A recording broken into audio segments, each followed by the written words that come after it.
Prepare to meet your Elohim, O Yasharel. Amos 4 verses 12. Happy New Moon Day to the 12 scattered tribes of Yasharel and all who cleaves to Yasharel and this great universe. High praises to Yahuwah, the mighty Elohim of the Hebrew, the revealer of secrets, the one who spake and it was done, the one who commanded and it stood fast. This is the new moon day, and it is the first day of the third biblical lunar month, Sivan, the first,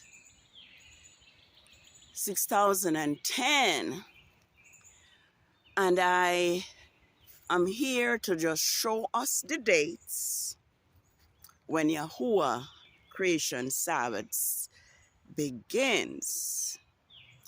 Because as it has been established that it is the new moon that the count begins for Yahuwah creation Sabbath, and that Rome has stolen and hidden these facts from Yah's people.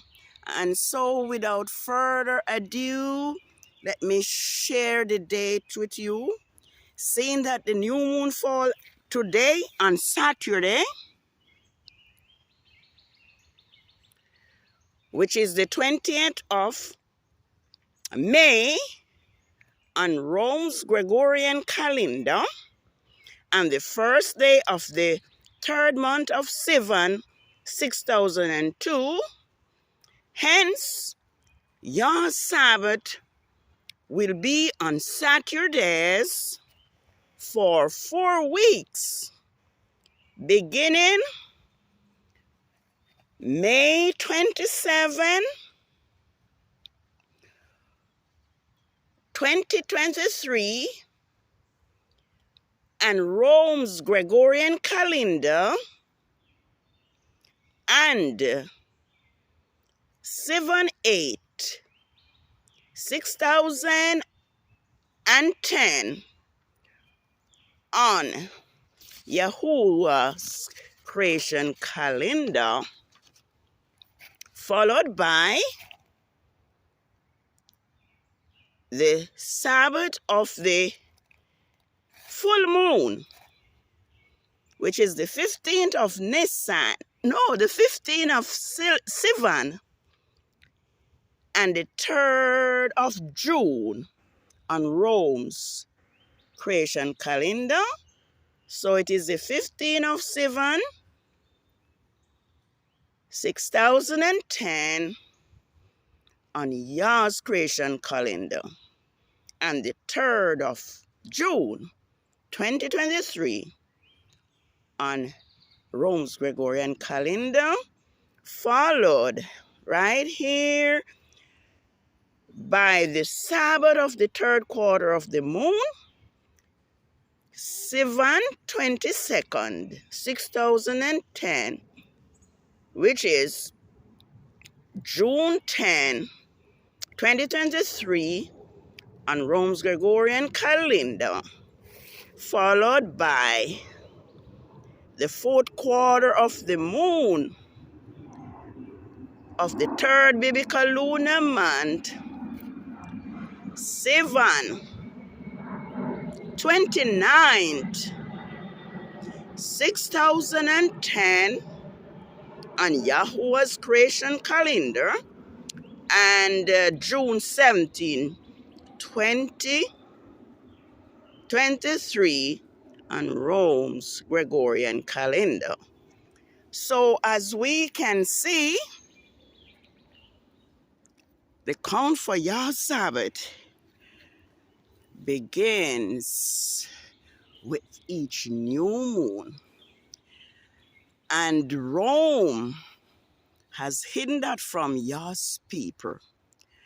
But we are truly thankful that in this time of what is known as the time of Aquarius, all that was hidden from us are now being revealed.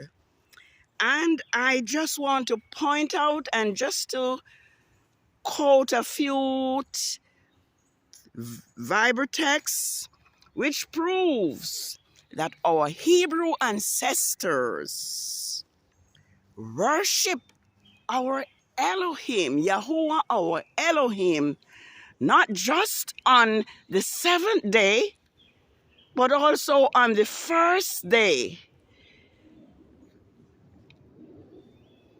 and the seventh day, which is separate and apart from the 6 working days.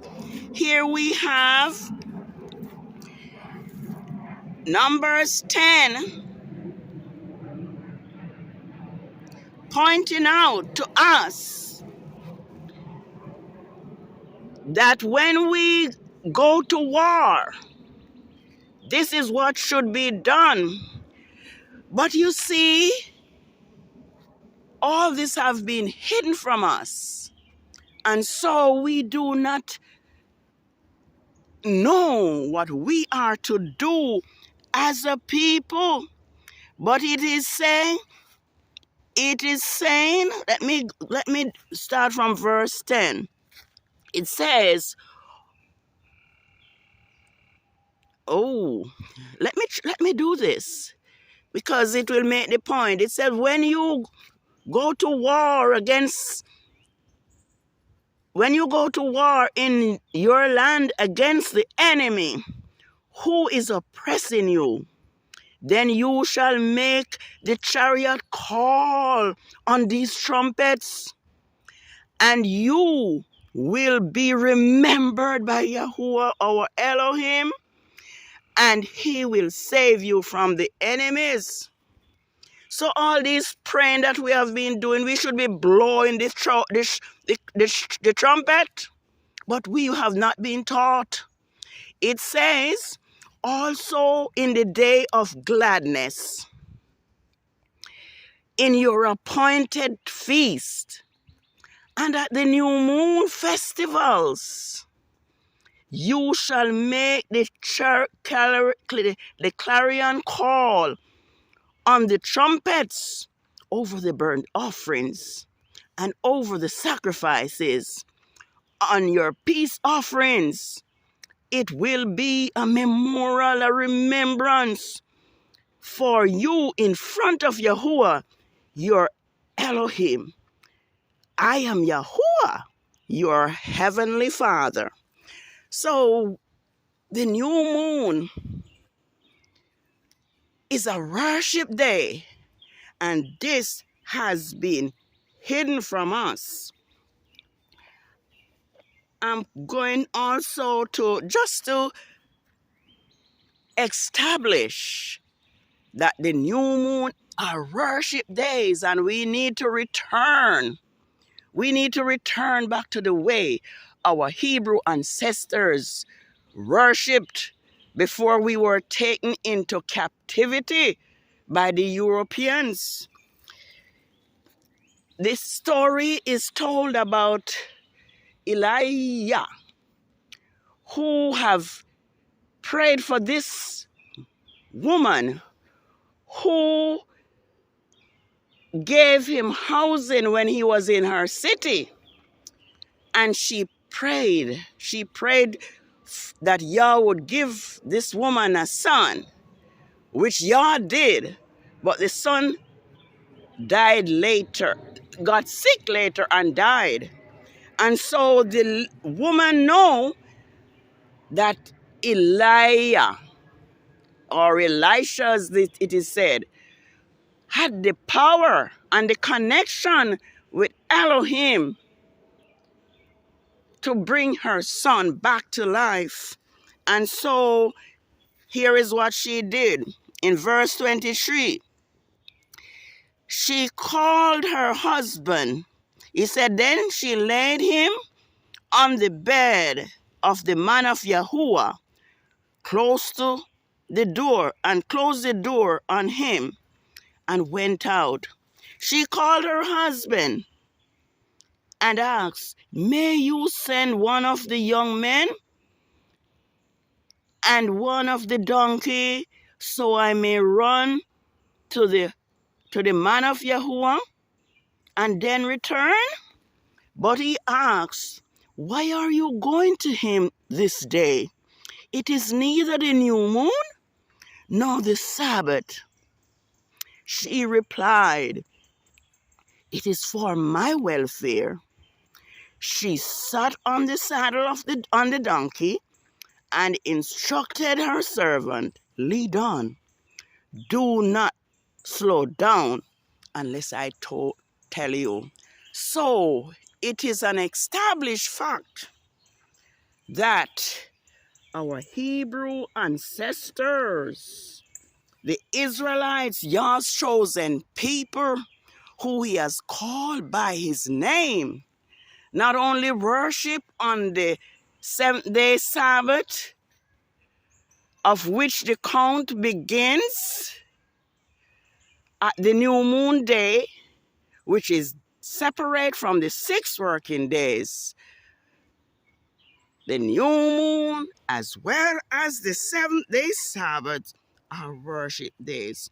And I'm only going to read this, and then I'm going to close. So, Yahuwah made David king over his people, Yasharel. And he had all intention to build a house to Yahuwah.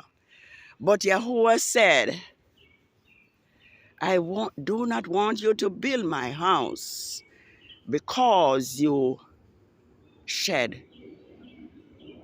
much blood. But your son, Solomon, will build my house. And so in the process of building the house, here is what Solomon organized. And it is a beautiful story, which I don't have the time, and I don't plan to either. But just to show us that the new moon and the Sabbaths are worship day. Okay, so it says, behold, I'm going to build the house for the name of Yahuwah my Father, dedicating to him, so perfumed incense may be burned in front of him for a continual showbread to set out before him for the morning and the evening tamid. This continual burnt offerings, the sacrifices on the Sabbaths. Here it is. The sacrifices on the Sabbaths, on the new moon, and on the set ordained feast of Yahuwah, our Elohim, which is Father, so prescribed forever to Israel. Okay? So, the house of our Hebrew ancestors celebrated not just the Sabbaths, but the new moon. And that is the point. Let us return to the way of our Hebrew forefathers. our